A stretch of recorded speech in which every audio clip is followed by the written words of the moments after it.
नमस्कार,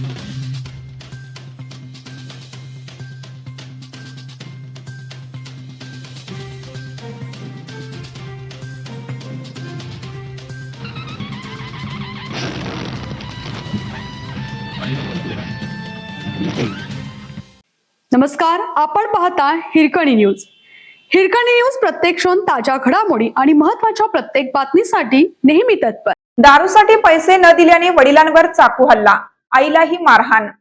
दारू पिण्यासाठी पैसे देण्यास नकार दिल्याच्या रागातून मुलाने वडिलांवर चाकूने जीवघेणा हल्ला करून आईलाही मारहाण केल्याची धक्कादायक घटना नेलकरंजी तालुका आटपाडी येथे घडली.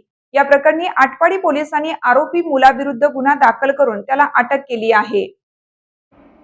पोलिसांनी दिलेल्या माहितीनुसार संशयित प्रवीण दारूच्या नशेत हातात चाकू घेऊन घरात आला. मला आणखीन दारू प्यायची आहे, पैसे द्या, नाहीतर तुम्हाला मारून टाकीन अशी धमकी त्यांनी आई वडिलांना दिली. यावेळी वडिलांनी त्याला कामधंदा न करता दारूसाठी पैसे मागतोस आणि पैसे दिल्यावरही शिवीगाळ व धमक्या देतोस असा जाब विचारला. याचा राग आल्याने प्रवीणने हातातील चाकूने वडिलांच्या डाव्या मनगटावर वार केला. आई पारुबाई भोसले या भांडण सोडवण्यासाठी आल्या असता आरोपीने त्यांनाही लाथाबुक्क्यांनी मारहाण केली. या दरम्यान वडील खाली पडल्याचा गैरफायदा घेऊन आरोपीने त्यांच्या डोक्याच्या मागील भागावर चाकूने पुन्हा वार केला. कुटुंबियांनी आरडाओरडा केल्याने फिर्यादींचे भाऊ आनंदराव, विजय व भाऊजाई शांताबाई आणि मानवता यांनी घटनास्थळी धाव घेतली. यावेळी आरोपीने तेथून पळ काढला.